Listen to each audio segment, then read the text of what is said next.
Hello, in this tutorial we're going to show how to use the arc fitting functionality that's available in Aspire and VCarve Pro to improve the quality of CNC toolpaths.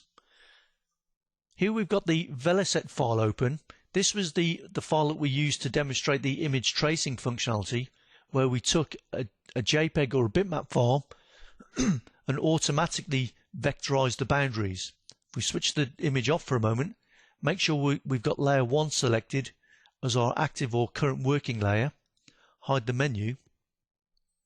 If we zoom into the letter V there for a moment and we use the node editing tool, you'll see that the vector boundaries that have been created are a combination of straight line moves. So from a black node to a black node is a straight line, and what we call Bezier curves. Where we have a blue node, this represents a Bezier curve. So a Bezier curve means that if we click on the white handle there and pull, the curve will automatically always flow smoothly through that point. If we say Ctrl Z to edit and do, what this means when we're calculating CNC toolpaths is where there's a Bezier curve, so for example from this blue node to this blue node, the software has to calculate lots of short point-to-point moves. And if your CNC control system isn't set up or tuned very precisely, you may see or experience juddering on the machine, or the machine simply won't run very smoothly around this region of the design. If the CNC control system is set up correctly, with the acceleration velocity settings correct, then you shouldn't see any problems when machining Bezier spans.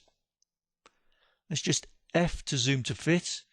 Click the right hand mouse button twice to deselect everything. I'm going to select the complete design by clicking and dragging. Toggle from the drawing tab on the left to the toolpath tab on the right. Let's just check our material setup for a moment. 1/2 inch thick material. Let's say we have a retract height of 0.2 of an inch, and at the end of cutting we want the cutter to go 1 inch above the material. Click OK. Going to use a very simple profile machining toolpath to show the different results that we get. If we say profile toolpath, let's say cut to a depth of 0.04, so 40 thousandths depth, machining with the tip of the cutter on the selected vectors. We select a cutter. Let's use a 60-degree 1/4 inch diameter engraving bit. If we calculate this toolpath, the software has automatically opened a 3-dimensional view for us there. If we preview the results, we're just going to scratch or engrave the tip of the cutter around the selected vectors. If we close the preview view, save this toolpath, so save toolpath. Let's use the G-code arcs post-processor and save. Let's call this profile 1 and save. If we say save again, if we look at the properties for this, you'll see that the size of that file is 42 kilobytes. Cancel the save form for a moment. Close the save form. Toggle back to the drawing tab on the left. Just going to split or tile the views here, so tile the windows horizontally. So in the top we've got the vector geometry drawn in the 2-dimensional view, and in the bottom we've got the 3-dimensional view. Just drag and select the vectors.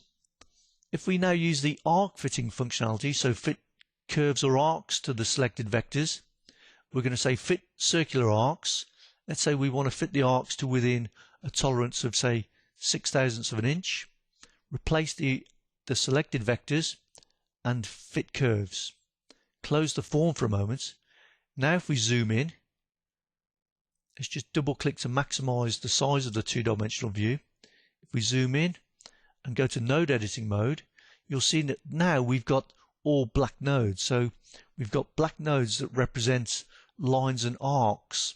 So instead of having a Bezier curve for this area here, we've now got a circular arc. So if we click and drag on the white node, this is a circular arc segment. Ctrl Z. What the software can now do when it calculates the CNC toolpath code, instead of being lots of short point-to-point moves, the software can move from this point to this point in a single line of code, making the file size much smaller and also hopefully running the machine much smoother as well. So now if we go back to split the views, tile the views horizontally, toggle across to the toolpath menu. We have the toolpath that we calculated for the Bezier and line moves. If we just copy that toolpath, so I'm going to say toolpath copy, copy toolpath. This gives me a second identical toolpath. If we select the new geometry, remember this is now lines and arcs, no Bezier spans. If we call this profile 2, so exactly the same setting, same depth, same cutter, profiling on the line, and we say calculate. Close the form. If we save this toolpath, so save using the same post processor, so save profile 2, save the file. If we say save again, you'll see that now the original lines and Bezier curve file was 42 kilobytes. The new one, which is based on the arc fitted geometry, is only 15 kilobytes. So almost a third of the size of the toolpath that was calculated with lines and Bezier curves. So just to explain what we did again, if we close, go back to the drawing tab, we selected the vectors in the two-dimensional view, and we use the arc fitting tool to fit circular arcs within a tolerance to convert Bezier spans to circular arc moves. And this will make quite a difference to the toolpath file size, and on some machines will also improve the smoothness of the motion when cutting. Thank you.